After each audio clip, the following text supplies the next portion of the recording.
So kay hunas man lagi mga kasuki sa atong i-grab ang opportunity nga makasud-an ta nga libre mga kasuki. So mo ni akong kuha mga kinhason. Diha ni sa miaging gabi.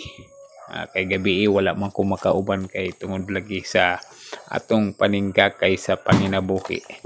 Mao ang bibingka dipugon. So sila lang usa ni Idol John Ray ug Idol Lado Hutuhot. So wala ko makakuyog, so diha ni sa miaging gabi mga kasuki. O di ba? Magkakaunta nga libre mga kasuki. Daog na kayo na may na mga pasayan.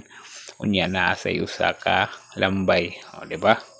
Libre na kayo nga na mga kasuki. Nya lagi kay ang akong mga ispat ani paggamit mga kasuki kay ni Aop man bisag duha ka buok nagdala na jud ko reserva pero mao gyapon mga kasuki ni Aop.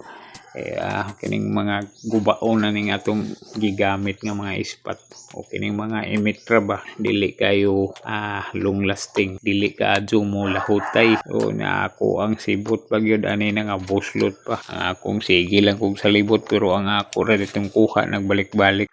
So maura mga kasuki, daghang salamat sa paglantaw.